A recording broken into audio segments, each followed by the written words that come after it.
Bismillahirrahmanirrahim. Assalamualaikum warahmatullahi wabarakatuh. Alhamdulillahirabbil alamin. Shalatu wassalamu ala Rasulillah.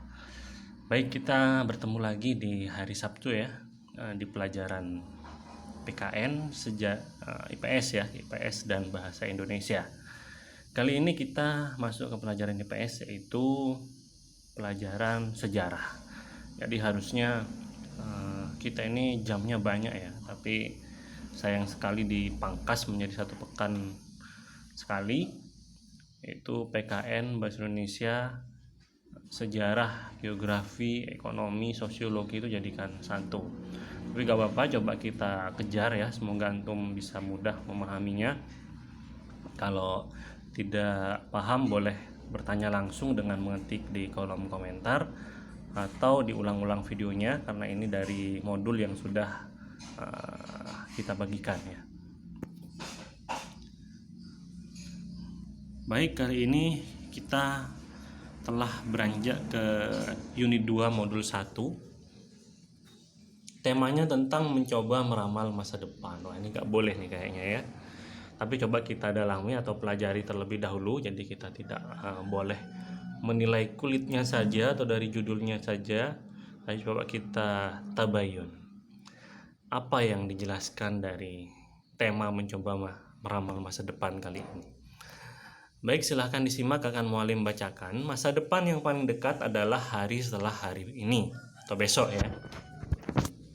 Untuk meramal kejadian besok dibutuhkan data dari beberapa hari yang lalu.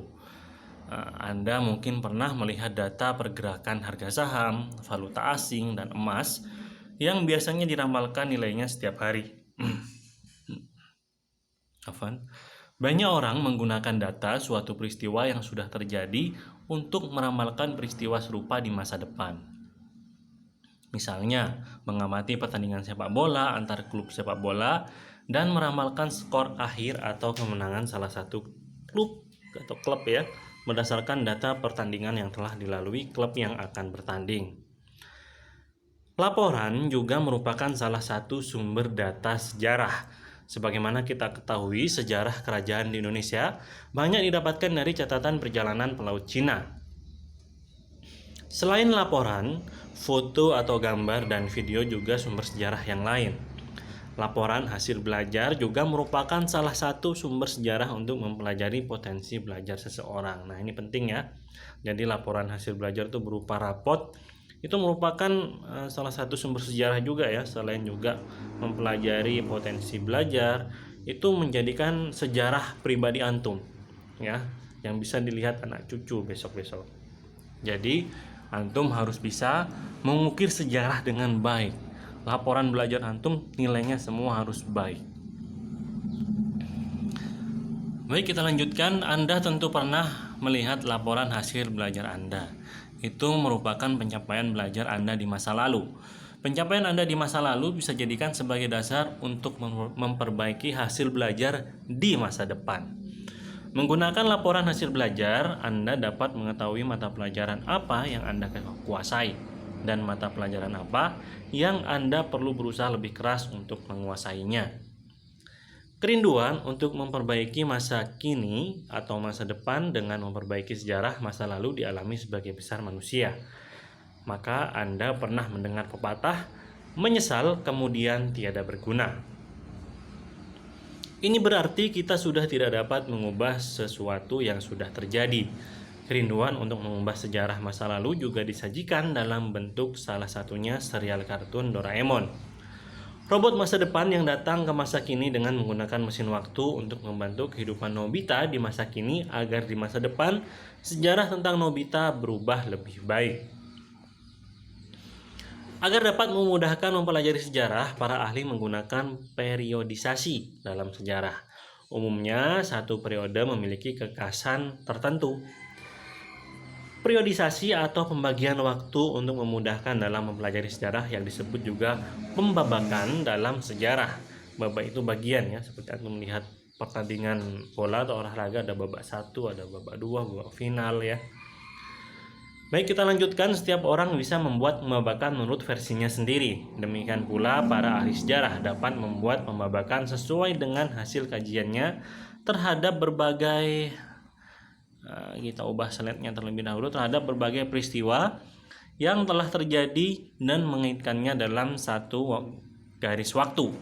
Berikut adalah salah satu pembabakan sejarah Indonesia tahun 1200 hingga 2008 menurut Mike Reckless.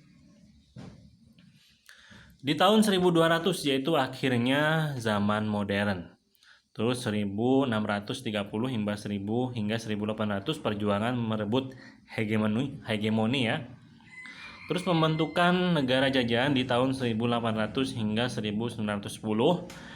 Kemudian ada munculnya konsepsi Indonesia di tahun 1910 dan 1942. Di tahun 1942 dan 1950 adalah runtuhnya negara jajahan yaitu Belanda dan Jepang. Di tahun 1950 dan 2008 Indonesia merdeka, dan masa kini adalah apa saja yang terjadi hari ini, dan di masa depan adalah apa yang kemungkinan terjadi. Nah, kemungkinan ini bisa diperkirakan atau diprediksi menggunakan laporan data-data di tahun-tahun sebelumnya. Bagaimana Anda membuat pembabakan dalam hidup Anda? Anda dapat membuat pembabakan sejarah sendiri, terutama sejarah yang berkaitan dengan diri dan keluarga. Pembabakan dalam sejarah sangat tergantung pada bagaimana kejadian pada satu rentang waktu dikelompokkan.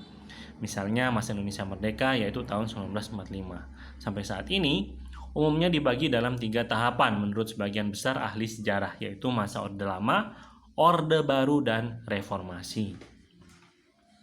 Orde Lama itu adalah di masa Soekarno ya, Orde Baru itu di masa Presiden kita Soeharto, dan Reformasi di setelah Soeharto lengser sampai saat ini. Nanti kalau mau salah mohon dikoreksi dengan menuliskan di kolom komentar. Baik, ini yang terakhir adalah periodisasi disusun atas dasar pemikiran ahli sejarah, namun tidak dapat dibuat tanpa alasan yang jelas. Periodisasi harus dapat menjelaskan pemikiran komparatif antara satu periode dengan periode lainnya, merujuk pada ciri khas suatu kurun waktu sejarah.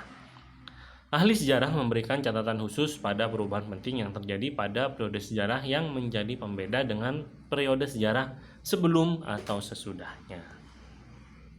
Ini harusnya ada penugasan ya untuk antum semua, tapi mungkin bisa kita taruh di akhir atau setelah materi ini selesai. Ini adalah materi terakhir untuk modul 1 pelajaran sejarah. Mungkin besok kita akan belajar pekan depan ya, sosiologi atau ekonomi, bisa juga geografi.